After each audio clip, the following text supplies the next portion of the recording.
So in this video, I'm going to be talking to you about how I reacted to a $10 million bank offer for the first time. And this is something that happened after I attended Dan Peña's QLA Castle seminar and Dan Peña's QLA Hardcore seminar, which is a seminar about buying profitable companies in your region. And in the M&A world, this is mergers and acquisitions. That's what it's called, this business model. And in the M&A world, $1 million is not a lot of money. And $10 million company is also not a big company. You're talking about a medium-sized company. But in my mind, $1 million, especially at the time, was like a very big thing. And this is $10 million. And during the seminar, he mentioned that a couple of $1 million is no big deal. And he said that his lawyers won't wake up even for a couple of $1 million. And I thought he was exaggerating because, in the internet world, if you make a couple of $1 million, if you have a channel, it's considered a big thing. There are awards associated with it. There's a lot of status involved. But Dan Peña was talking about a couple of $1 million as if it's nothing. And I thought it's maybe like a tactic, or he doesn't mean it, or he's exaggerating, or it's a mindset thing that if you don't think it's a big deal, you'll be able to do it, that kind of thing. So I kind of brushed it off, thinking that it's no big deal. And then I found this $10 million business, and that's where my entire reality shifted. And I made a video on that also when I first found this business and I looked at the financial statements, because I was looking at acquiring a major stake in this company, major meaning above 50%. And we were looking to acquire 70% of this company. So when I saw the numbers, it absolutely blew my mind. I saw the cash flow, it's 30%. So all the things that Dan Peña said, and you're supposed to acquire several companies. And this was just one of them, and this is in my first year. So I saw the numbers, and now was the time to take this company for financing, to go and show the financials to the banks and get some offers. And this was when the rubber hits the road. So I was extremely nervous. My mind was completely blown that I was even doing it. I was 26, 27 at the time. I didn't even go to college. I had no finance degree. I had no accounting degree. And I grew up in a home where my mom made $1,500 a month in India. And I went to Indian schools, a very closed environment. Nobody in my family had ever bought any company or knew about mergers and acquisitions or raising capital. None of them were entrepreneurs. They were self-employed people. And I lived in a community where all the people from similar backgrounds lived. So I had no idea, no context of what this is, let alone me doing it, especially in the position that I was in with a bunch of high-profile advisors advising me. And I remember Dan Peña kept talking about this in the seminar, that you're not listening, you're blocking the information out, you're not listening. And what he was saying is that this is not within your reality. You haven't thought about this. You're too busy thinking about a sale, $1,000, $5,000 sale, or your salary or a bonus. But you haven't thought about that you could start acquiring profitable companies using banks. You haven't thought about those numbers. You don't have information for those numbers. You don't even think it's possible. Forget if you thought it was possible and you didn't have the information, your ears would be open. You don't even think it's possible. You don't know anything about any of this world. So I really thought that this kind of stuff was available if you're privileged, from a privileged background, like, for example, Donald Trump, or if you have gone to Harvard or Oxford. That's where they teach all of this stuff, or you've done MBA. It was in my head, MBA.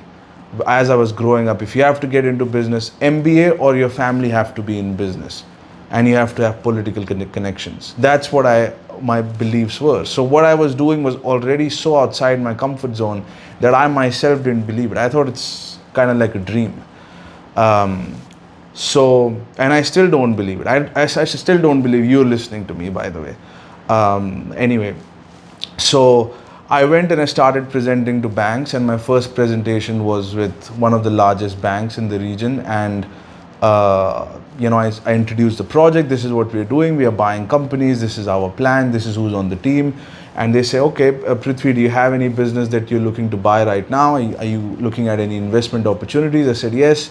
And I was just following the scripts. And then I said, yes, I have a $10 million company that, I'm looking to get financing. All the bankers went quiet. There was a head of healthcare division of the bank, head of corporate and investment banking, couple of other guys. It was the biggest. I was looking to meet the most senior most position in the bank. So I went really high up. And because I had a strong team, the whole team, their team also came on the call, and I was the only one. And I was just practicing. So everybody went quiet when I said $10 million. And the banker, the head guy, he said, we are really sorry, Prithvi. I was like, whoa, did I say something wrong? Did I ask for too much money? What did I do? And he said, this transaction doesn't fall into our mandate. And I said, what do you mean? And he said that this is a very small transaction for our division. And I said, small? You think $10 million is small? And he was like, that's what I was thinking. I didn't say that. I said, oh, really? Oh, what's the minimum ticket you would be looking at? He said, we'll be looking to generate at least a couple of $100,000 just in our fees, to advise you on the transaction and to close the deal. So we are looking at, at least $500,000 should be just the fee on the transaction. So I was like, these guys are looking to make $500,000 in fees on one transaction. I said, so what's the minimum ticket you would be looking at? And he said, about 50 million is when we can start.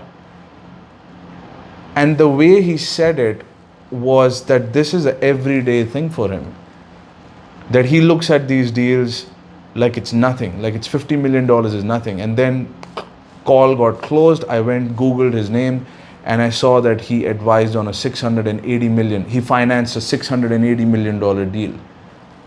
I was like, what world is this?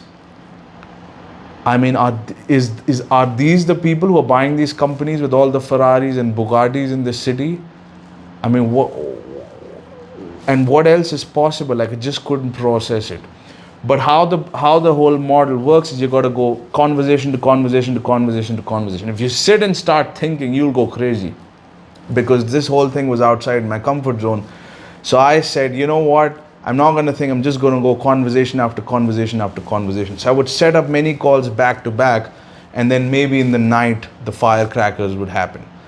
So one banker after the other, a lot of said no, a lot of said this is, and a lot of the ones who were interested said that this is a small ticket. So my association with $10 million was, this is all the money in the world. And now the banking sector, the way they're responding, again and again I hear the same thing: small ticket, small ticket, small. Go to our other division with the junior bankers. Go to a different division. Small ticket, small ticket. And I was like, either these people are crazy or I'm crazy. I don't know what's happening. Anyway, I just kept presenting, and one of the largest banks, another one of them. A few months passed, and I kept doing presentations and calls.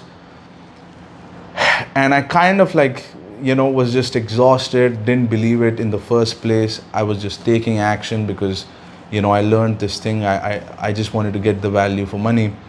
And then suddenly there is an email pop. And I just kept sending the information like a maniac to all over the place. And suddenly there is a response. And email opens up. I opened and I was like, here we go again, another rejection email. And there is a bank offer. And the bank is saying, this is in relation to the financials you sent. we'll be able to get involved for 70%. This is the interest rate. These are the conditions. Boom, boom, boom, boom, boom. And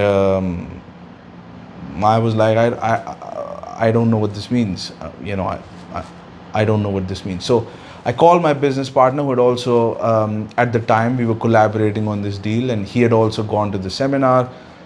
So I just wanted to get his opinion. And I called him. I said, listen, I received something on the email. Could you get on the call? And he's like, sure. And we started to talk, and he said, congratulations, Prithvi, you just secured a term sheet from a bank. And I was like, this is not a term sheet. And then he said, this is a term sheet. And I kept arguing with him. And then he just stopped me for a second, and he said, Prithvi, do you understand what's happening right now? I said, no. What do you mean? And then he said, you don't believe that you just did this. I said, how is that possible? I don't believe I've done, He says, you don't believe, your mind, you cannot process this. This is not in your reality. You just blank. You don't believe this is happening. You don't believe it. And that's when it hit me that I don't believe that I'm doing this. I don't believe I did this. Why didn't I believe it? I was 26, 27, came from a background where my mom made $1,500 a month, lived in a neighborhood I didn't think I would ever escape, thought that I would marry somebody in the neighborhood and live there forever, do some menial job. I mean, those were my associations. Why were those my associations? Because everybody in my environment did that. Everybody when I went to the school, everybody, parents, that's where they lived, in the neighborhood. So why would I think beyond it? Why would I think that I would be in Dubai talking to the largest banks in the world? I mean, that's not part of the story. That's not part of the story of guys like me. We get married before 30, have kids, and then we settle down at some job. $10 million deal and $10 million bank financing is not part of my reality. Those things are for the Harvard and the big families, not for me. Those are not in the cards. That's what I believed. And I had come so far away from that reality. I was in Dubai. I was wearing a couple of $1,000 worth suits, but inside I was still the scared child who lost his father and whose mom is working and she's in debts and she can't pay her bills. I was still in my head, and who was not good in studies, who was disruptive in school. I still have those associations mentally. And then I started to think about all the lessons of Dan Pena about that you're not programmed, you weren't programmed for success, it's not in your genes, all of these things. And I'm like, it's true. This is kind of like flying for me, flying without wings. That's what this is for me. It's an impossible thing that's happening. And my brain was just rewiring at such a tremendous rate. I wasn't able to register things. I was missing things. People would say things and I would block out things, and I was able to catch it. That's when you're waking up, when you're able to catch that you're not listening, that you don't believe it. And this happened with one of the Italian guys who reached out to me, and I said, he showed me how much money he was making, and I said, you need to increase your cash flow before you start doing this. And then he said, how do I do it? I'm in Italy, and Italy's salary is this much. And I was like, you can make more. And he said, no, people in Italy are not making more. And then I said, Gianluca Vacchi made $350 million from Italy. What are you telling me you can't increase your cash flow? And then he said, and I said, where did you get that information? He said, the news. And I said, has anybody in your family ever made more than this amount that you're making? He said, no. And then he suddenly realized that he was living in a certain mental, psychological reality, and his mind wasn't allowing him to think bigger than that. And I told him, have you applied for jobs or role or business ventures where you can make more than this? And he says, no, I haven't attempted it. I said, so you never applied for a job that can pay you more. You've never gotten into a business that can pay you more. You've never even worked on a project that can pay you work. So you're limiting yourself. And back to the story. So I got this offer, and I slept, and I was like, I can't believe this is happening. And then I had another meeting with a banker in Four Seasons Hotel. We qualify them, this is the right bank. I was with my lawyer and a PwC partner, and I was sitting at the middle in the Four Seasons Hotel, and the bankers came in. They drove 1 hour to meet us. And once again, I don't believe it. By the way, in a suit, I didn't look like I was 26 or 27. And I was wearing the same tie, by the way, ironically. So, I assume the banker thinks that I'm much older. And I have all kinds of things going on in my head. So we do the presentation, and then I get another email from these bankers. Actually, a phone call from the head of corporate of that bank. It was a smaller bank. And they said, Prithvi, hi, how are you doing? And I was like, oh, this guy is like a heavyweight. He's talking to me like I'm some, president of a company. I was a president of a company. And he says, can we take you out on lunch? I said, take me out. Sure. Yeah, sure, no problem. And he says, could you bring your business partner also, the senior partner from PwC? I said, sure, I'll ask him if he's free, and we can have a meeting, no problem. Is there anything that you want to discuss? And he says, no, we just want to take you out for lunch. And I remember Dan Pena said that bankers would take you out for lunch if they find you valuable and if they think you have a good business proposition. So I called the PwC partner. I said, listen, they want to take us out for lunch. And he immediately went, this is a good sign, Prithvi. We got to go. I said, okay. Where do they want to meet? I said, it's DIFC, Dubai International Financial Center, where all the fancy restaurants are there. So we go to this restaurant called Royal China. Google it whenever you have the time. Royal China in DIFC. It's a nice restaurant. We sit down there, and the relationship manager, head of corporate, and the healthcare expert sitting there, me and the PwC partner sitting there. And the PwC partner initially didn't come. He was a little bit late. So I was the only guy there, 26-year-old with these 30-year experience of 30 years plus, these heavyweights sitting there. And I'm trying to not let my body collapse into itself, and I'm just trying to maintain a frame. And I was like, please don't ask me about my degree. Don't ask me how old I am. These are the two questions, and what's my background. These are the three questions that I don't want you to ask me about. Just don't ask me about whether I went to Harvard or not. And the whole room started to spin. And then the PwC partner came. We started to do the presentation.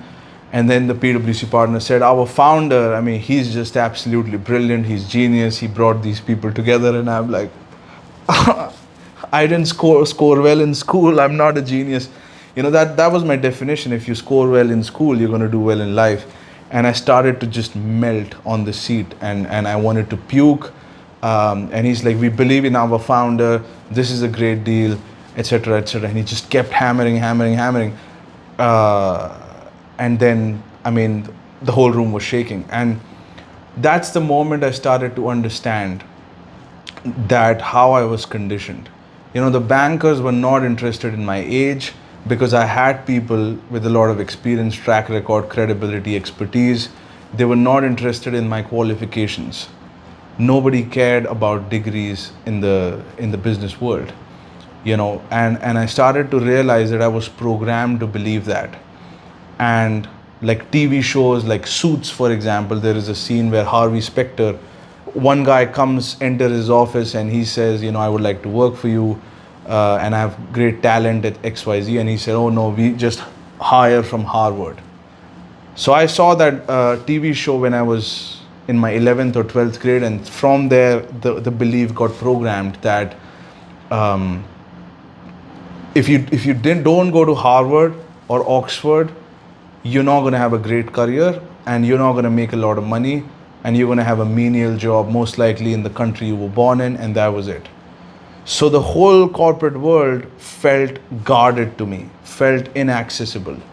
The whole world of $1 million deal making seemed like it was inaccessible, that it belonged to an exclusive group of people. That if I didn't go to any of these schools, I wasn't part of that exclusive group. And that was a psychological barrier, because in reality, there is no barrier like that. Because debt is paid through cash flows. Debt is not paid through a degree from Harvard. It doesn't matter. A certificate is not going to do anything. A stamp on your name of some institution doesn't do anything. With respect to bank financing, bank want cash flow. Can you bring companies that have excess of cash flow to pay off the debt service? Yes or no, period. And do you have experience and expertise on your team? You don't have to have it on your team that can manage the company successfully. And have you analyzed the financial statements using the people on your team? If you don't have the experience, it's fine. Do you have somebody on your team who does? Nobody has experience in all of the fields. So if there is an accountant, he doesn't have experience in law. If there is a guy in law, he doesn't have the experience in operations. So somebody doesn't know something. But do you have somebody on your team who does? And that's all that mattered. And Dan kept saying this, but still the deep programming at a very subconscious level acts in these manners and comes up in the meetings. And there are emotional responses that you don't understand. Even I didn't understand what was happening with me. I just had a headache and my head was spinning. It was only once I came home, I laid down on the bed and I started to write things down that I realized it was associated with my age, my qualification, the experience I have, and how I view myself. And all of a sudden, this whole thing about self-esteem that Dan Pena talks about made sense to me. And I was like, true. I thought I did have self-esteem. I didn't even know what self-esteem was. And now I understand what he was talking about. When you haven't had accomplishments and you're just starting off, you don't have self-esteem. But once I got the term sheet, and this bank also gave the term sheet to an offer to finance 50% of the transaction, and now I can have self-esteem because I have something that I have done, and now I have evidence to go and talk to more bankers, go and talk to more sellers. And I did, and I started to have more and more confidence. But this was my reaction that I wanted to share with you. I hope you could see yourself. I hope you could see what's possible, and I hope you can break free from that prison, the psychological prison that these education system create, that if you don't go to their institution, somehow the world is locked.